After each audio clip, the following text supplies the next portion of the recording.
What up? Happy Wednesday.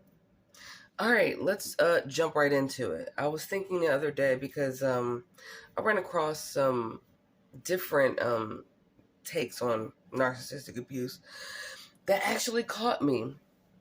And I was thinking about this one interview with narcissist Sam Vadkin, who happens to be a professor dealing with narcissistic abuse while he is actually a narcissist. So, I mean, he gets paid to play, I guess. But anyway, one of the things that came up and what I took from it is that narcissism is the only form of abuse that is not meant to preserve the victim or the target, right? Narcissistic abuse is the only abuse that is meant to completely dismantle and annihilate the target until the target does not exist anymore, like on the planet. Like spiritually, their soul went bye-byes. Narcissism is the only abuse that that annihilates every aspect of your life. It annihilates you financially, mentally, emotionally. It annihilates you spiritually. It annihilate you physically. It annihilates your friendships, your socials, support. It annihilates every single thing about you. You know what I mean? So, that being said, the narcissist did not, I know this is going to be controversial to a lot of people, but I don't care. They did not discard you, dude. I don't even believe in the concept of the discard the way that it is put. Do they leave? Well, yeah, but they never really leave, though. They shelf you against your own will. But do they ever really discard you? No. Here's that cop confirmation that we haven't heard in a long time when I'm talking to you and all of a sudden, and I make like a valid point and it's like, woo, woo, woo, woo. See what I'm saying? They don't discard you, though. Let's give it a chance to pass by.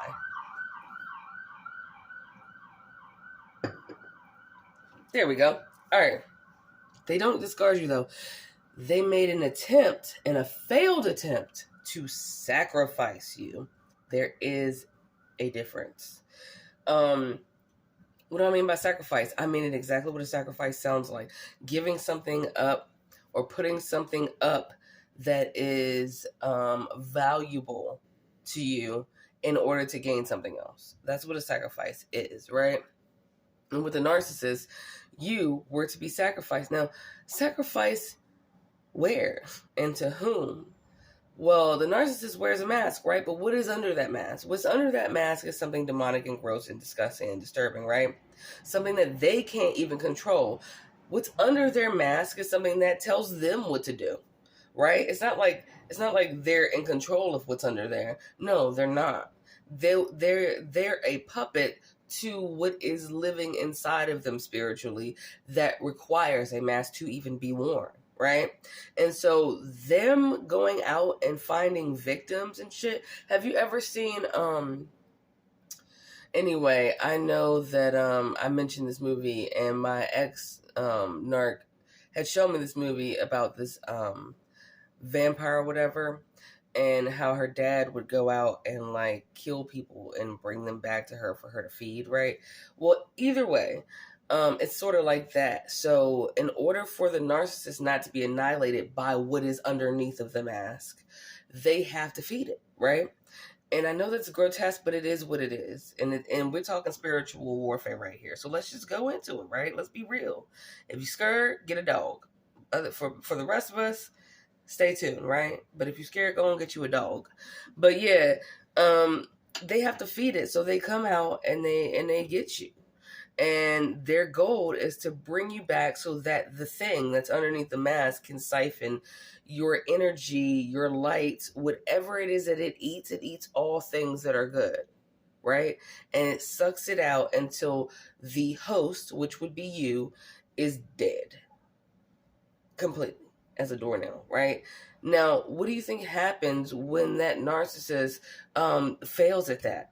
Then they have to answer to what? They have to answer to that thing that's underneath that mask. The reason why they probably avoid mirrors, like you think narcissists probably look in the mirror all day. Oh, they're looking in there primping their decoy. But they're never looking, they never look at themselves and especially not you in the eyes. Why don't they look you in the eyes? Because you're not going to see them. You're going to see that thing under there.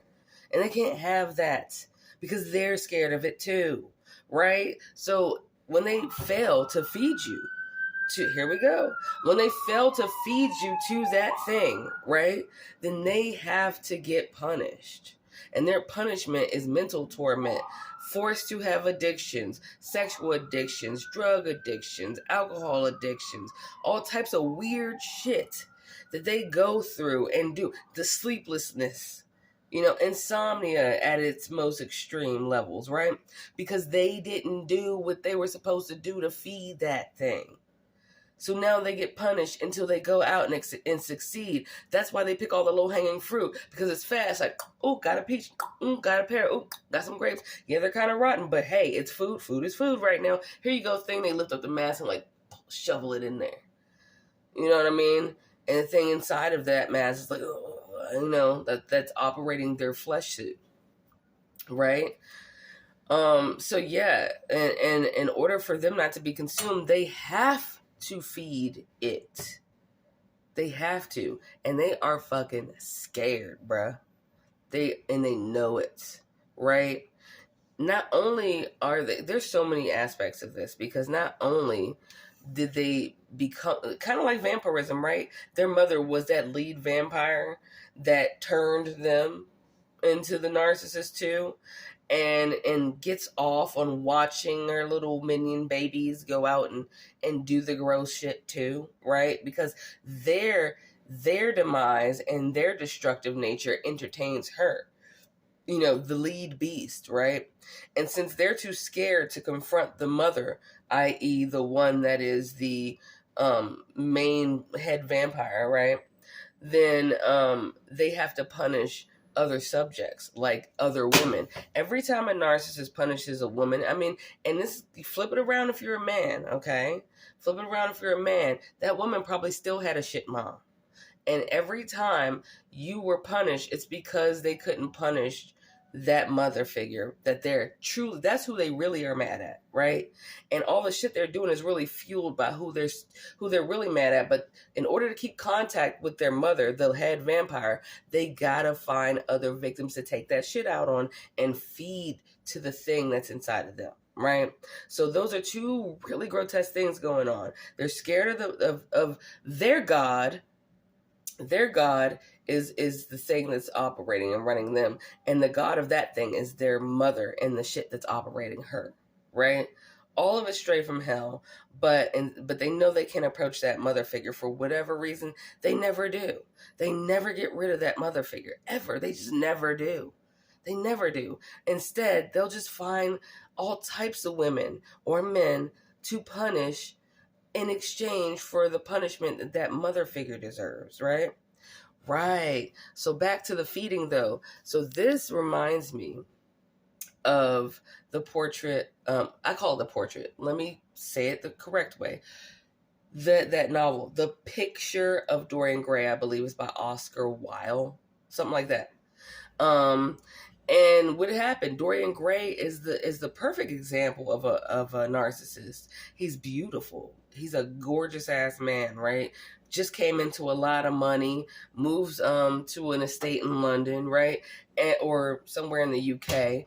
And then what happens immediately? Well, he has a friend that's really cool that's like, hey, let me paint a picture of you. And he's like, oh, that's cool. Paint a picture of me. And it's beautiful, right? Good artist, great friend, great artist, right?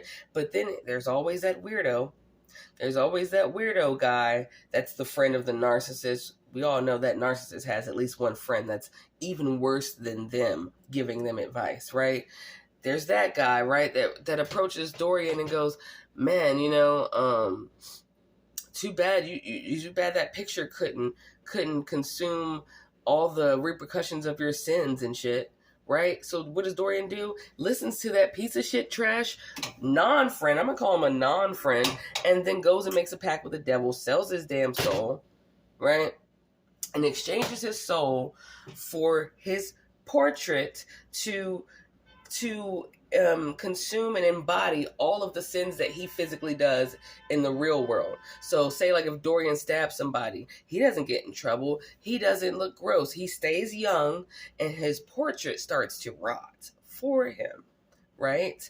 Sound familiar? So whenever Dorian does something grotesque, the portrait grows old for him. The portrait turns really, really nasty looking, and Dorian gets to continue this facade that he's this beautiful, handsome, young, rich, well-to-do man.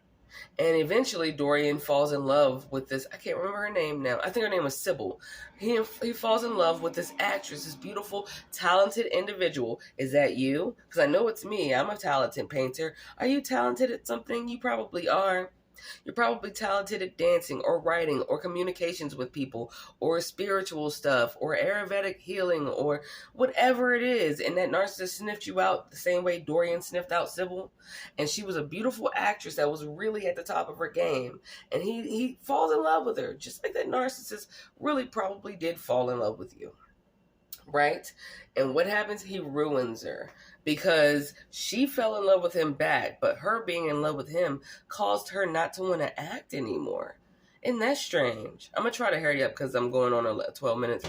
But it caused her not to want to act anymore. Did you start to lose your umph when you started to be with them?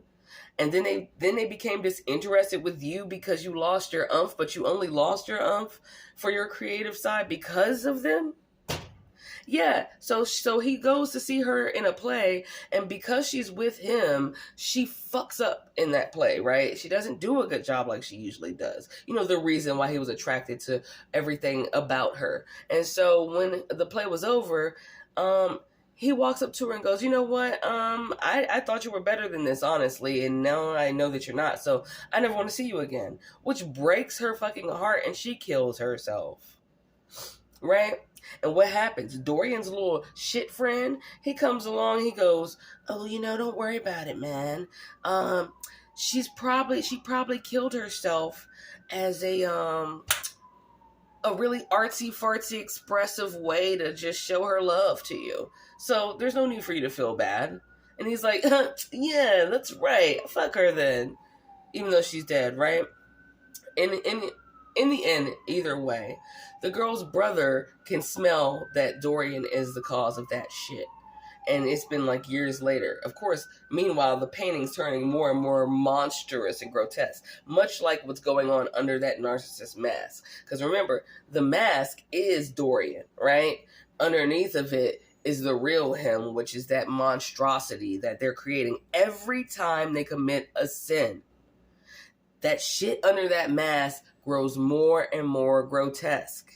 And they really can't do anything about it. And they really get scared. Every time they peek, they're like, ugh. And even in the novel, Dorian keeps peeking at the painting to see, like, how's that painting doing? And it keeps getting uglier and uglier. That's the same way that narcissist lifts up their mask and they're like, oh shit. It just keeps getting uglier and uglier. And they freak out and they have to go get more victims. And in the end, just like in Dorian Gray, he keeps killing fucking people to hide that shit that's going on with his painting.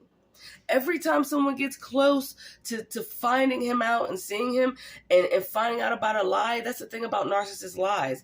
They hurt people worse. After they hurt you, they hurt the next one worse, and the one after that worse, and the one after that worse. Because once you murder one person, you got to start killing motherfuckers just to hide that shit you did. Right? And then next thing you know, you got a pile of bodies behind you and a trail of lies and blood, right? That's exactly what happens to the narcissist. And in the end, Dorian ends up stabbing his own friend that painted the shit. When that friend saw that painting and saw it and was like, good God, man, like, this is fucked. This is not what I painted. This is fucked, right?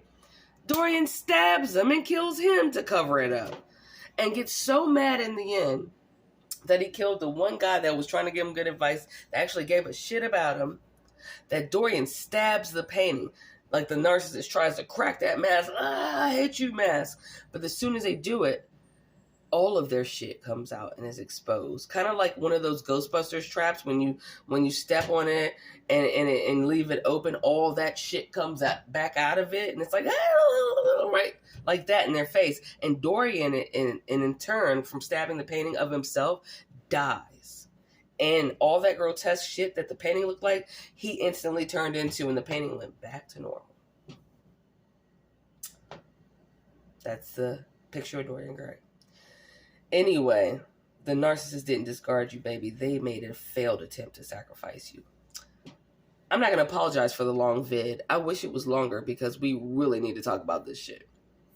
And I hope all of this resonated in some way, but I try to compile it. Love y'all, okay? Bye, and take care of yourself. Watch out for them Dorian Grays out there.